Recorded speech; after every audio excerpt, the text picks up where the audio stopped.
Assalamualaikum warahmatullahi wabarakatuh.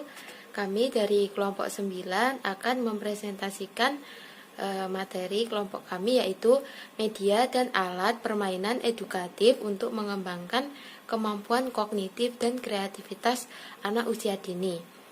Sebelumnya saya akan memperkenalkan anggota kelompok kami. Yang pertama adalah Lailatul Izzah dengan NIM 19.021.02.05.045. Yang kedua ada Fadilah Ramadhani dengan NIM 19.021.02.05054. Yang ketiga ada Sri Astuti Widyaningsih dengan NIM 19.021.02.05067. Yang ketiga ada Rizky Imro'atul Hasanah dengan NIM 19.021.02.05079. Yang ke-6 ada saya sendiri, yaitu Lailatul Komariah dengan NIM 19.021.02.085. Saya akan menjelaskan mengenai hakikat media pengembangan kemampuan kognitif dan kreativitas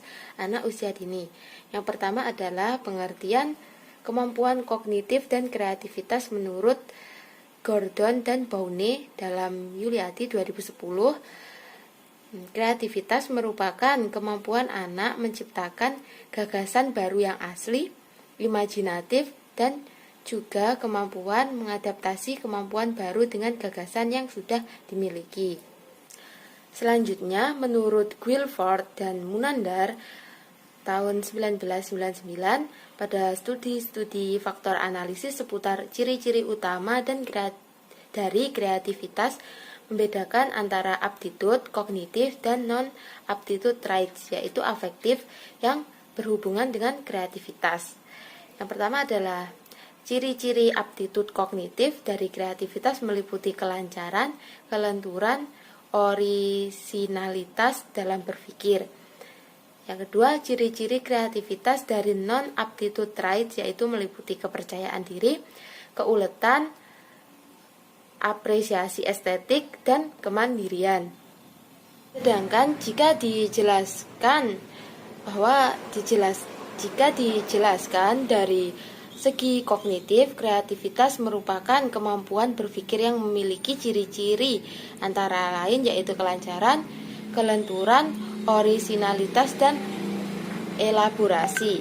Selain itu, terbentuknya kreativitas tidak terlepas dari aspek kognitif karena dalam kreativitas terjadi proses berpikir kreatif, yaitu berpikir divergen yang melibatkan kognisi dari individu itu sendiri. Sehingga adanya perkembangan kreativitas kognitif individu dapat memberikan pengaruh yang besar pada hal pemecahan masalah ataupun hal-hal kreatif lainnya. Sehingga dengan adanya perkembangan kreativitas kognitif individu dapat memberikan pengaruh yang besar pada hal pemecahan masalah ataupun hal-hal kreatif lainnya. Sekian dari saya, materi selanjutnya akan disampaikan oleh teman saya. Dapat dijelaskan bahwa dari segi kognitif, kreativitas merupakan kemampuan berpikir yang memiliki ciri-ciri antara lain kelancaran, kelenturan, orisinalitas, dan elaborasi. Selain itu, terbentuknya kreativitas tidak terlepas dari aspek kognitif, karena dalam kreativitas terjadi proses berpikir kreatif yang melibatkan kognisi dari individu itu sendiri. Sehingga dengan adanya perkembangan kreativitas kognitif individu dapat memberikan pengaruh yang besar pada hal pemecahan masalah ataupun hal-hal kreatif lainnya. Kemudian menurut Jacknet dan Briggs mengemukakan bahwa media pembelajaran meliputi alat yang secara fisik digunakan untuk menyampaikan isi materi pengajaran yang terdiri dari antara lain buku, tape recorder, kaset, video kamera, video recorder, film, slide, foto gambar, grafik, televisi, dan komputer. Selanjutnya, kita dapat menyimpulkan bahwa media pembelajaran pengembangan kognitif dan kreativitas anak usia dini adalah segala sesuatu yang dapat digunakan untuk merangsang kemampuan peserta didik dalam ranah kognitif dan kreativitas. Media pembelajaran yang dapat digunakan dalam pengembangan ranah kognitif seperti buku, papan flanel, dan berbagai media lainnya. Assalamualaikum warahmatullahi wabarakatuh. Di sini saya Rizky Imro'atul Hasanah NIM 79 akan menjelaskan mengenai jenis media dalam pengembangan kemampuan kognitif dan kreativitas anak usia dini. Menurut pendapat Briggs, media pembelajaran yaitu alat bantu, alat yang secara fisik digunakan untuk menyampaikan isi materi pembelajaran. Bentuknya dapat berupa seperti video, film, buku, slide ataupun gambar. Media pengembangan kemampuan kognitif dan kreativitas anak usia dini dapat diartikan sebagai alat bantu yang digunakan untuk merangsang kemampuan kognitif dan kreativitas anak usia dini. Menurut Sujono 2005, ada beberapa fungsi pengembangan media dalam ranah kemampuan kognitif dan kreativitas anak usia dini. Fungsi yang pertama yaitu bereksperimen. Media yang digunakan dapat menjadikan anak atau memacu anak untuk melakukan sebuah eksperimen. Contohnya yaitu seperti media berupa bak air. Pada bak air di sini anak melakukan percobaan atau eksperimen memasukkan benda yang berat dan benda yang ringan. Benda yang berat akan tenggelam ke dalam air dan benda yang ringan akan terapung. Selanjutnya itu fungsi yang kedua yaitu alat peraga untuk memperjelas sesuatu, atau diartikan sebagai alat untuk membantu guru untuk menjelaskan atau memahamkan materi yang telah dijelaskan oleh guru. Selanjutnya yaitu melatih kepekaan berpikir. Selanjutnya mengembangkan imajinasi. Yang keempat yaitu menyelidiki dan meneliti. Nah, pada bagian ini contohnya seperti alat ukur. Di sini anak dapat menyelidiki atau dapat mengukur. Pada alat ukur ini anak dapat mengukur suatu benda panjang pendeknya atau besar kecilnya. Yang terakhir yaitu sebagai alat bantu. Selanjutnya yaitu syarat-syarat media dalam pengembangan kemampuan kognitif dan kreativitas anak usia dini. Yang pertama yaitu menarik. Menarik di sini dapat diartikan dalam bentuk atau warnanya. Bentuknya dapat berupa yang segitiga, kotak, atau persegi panjang, bulat. Yang selanjutnya yaitu warna. Menarik dalam artian warnanya itu random atau bermacam-macam sehingga anak dapat tertarik. Yang selanjutnya yaitu berbentuk tumpul. Media yang digunakan sebaiknya media yang bentuknya itu tumpul agar tidak melukai anak. Selanjutnya yaitu ukuran disesuaikan dengan anak usia TK. Media yang digunakan ukurannya tidak terlalu besar dan tidak terlalu kecil, sesuai dengan usia anak. Selanjutnya yaitu tidak membahayakan. Tidak membahayakan dalam artian bahan yang digunakan dalam media tersebut aman bagi anak. Contohnya benda yang tidak terbuat. Contoh benda yang membahayakan, bahan yang membahayakan itu yang terbuat dari kaca, karena ketika jatuh akan pecah dan sangat membahayakan bagi anak. Media yang tidak membahayakan itu contohnya media yang terbuat dari plastik ataupun dari kardus, yang pada intinya tidak membahayakan bagi anak.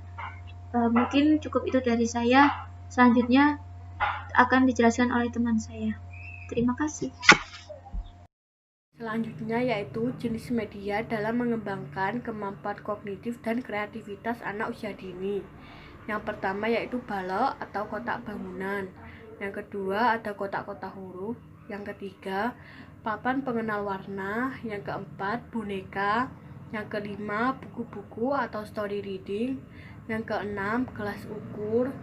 yang ke-7 bak air, yang ke-8 kotak kubus, yang ke-9 alat mengenal peraba, yang ke-10 loto-loto.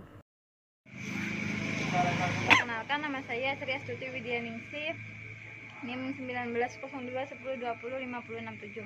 Di sini saya akan menjelaskan hakikat dari alat permainan edukatif atau APE bagi anak usia dini. Alat permainan edukatif adalah permainan yang memiliki unsur mendidik yang didapatkan dari sesuatu yang ada dan melekat serta menjadi bagian dari permainan itu sendiri. Selain itu, permainan juga memberi rangsangan atau respon positif terhadap indera pemainnya.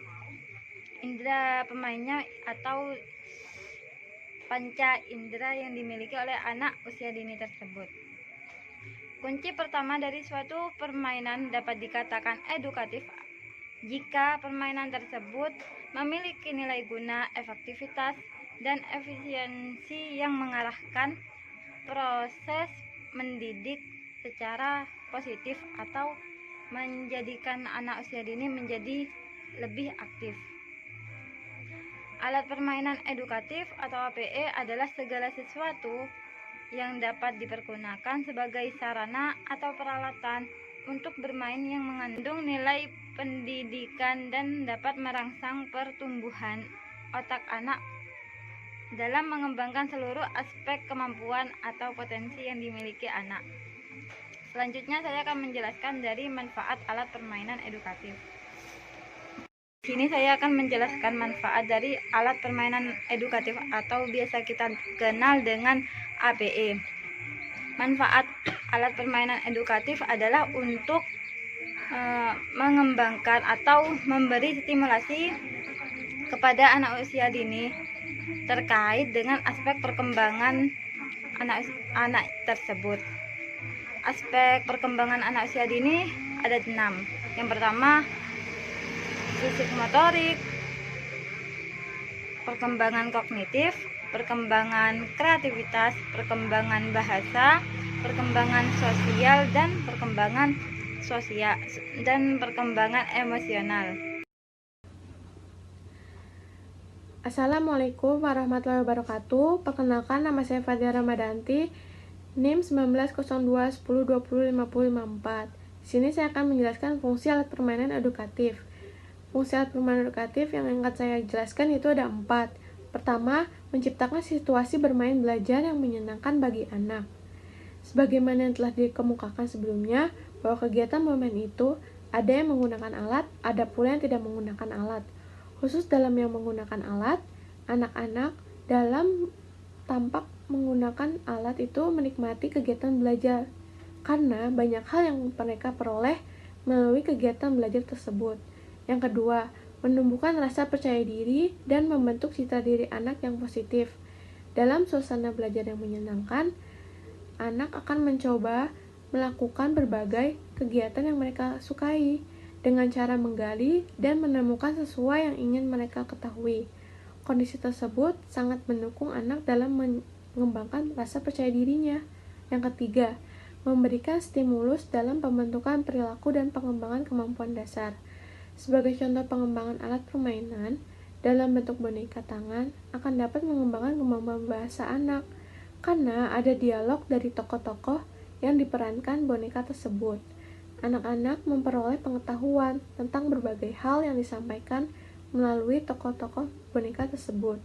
Yang keempat atau yang terakhir yaitu memberikan kesempatan anak bersosialisasi, berkomunikasi dengan teman sebayanya.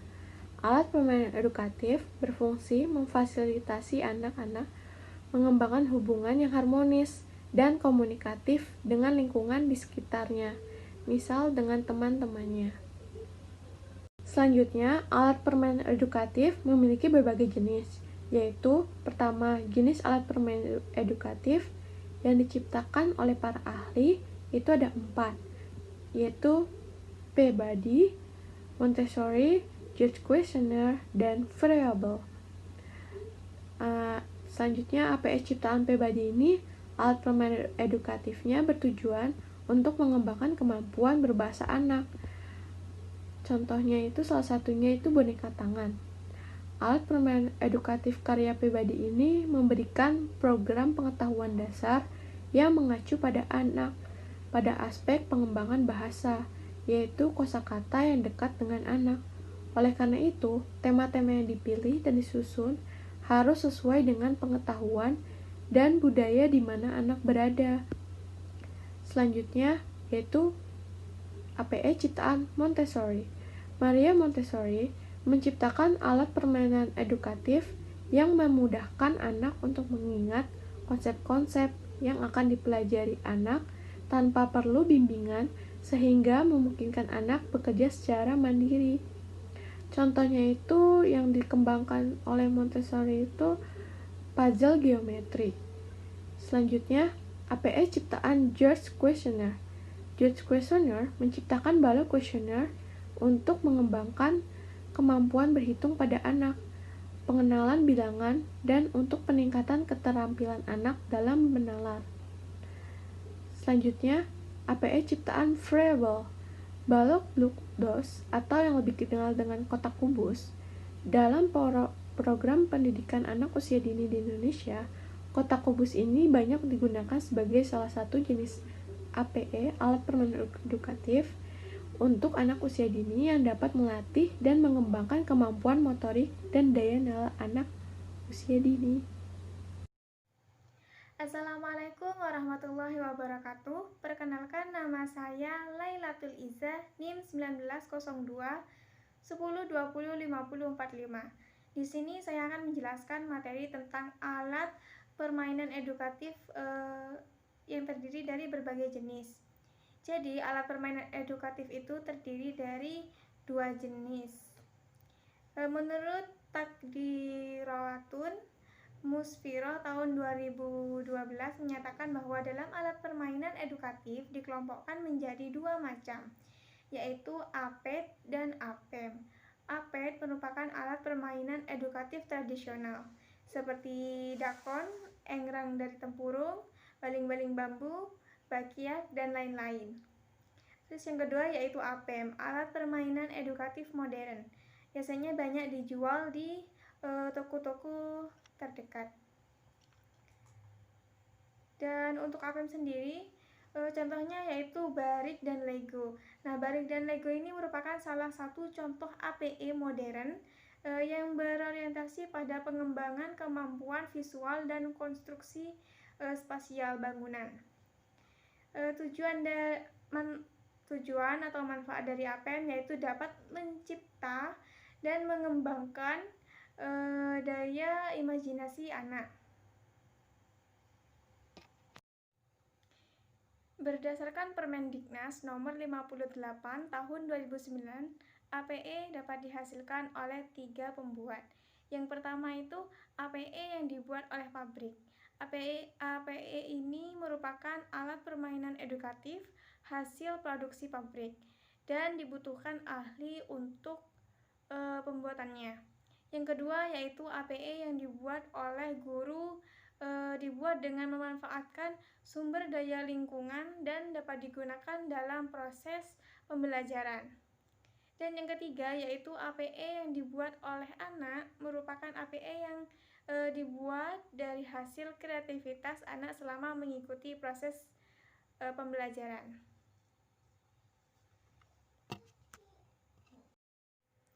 Baik, sekian presentasi dari kelompok 2. Kurang lebihnya mohon maaf. Wassalamualaikum warahmatullahi wabarakatuh. Terima kasih.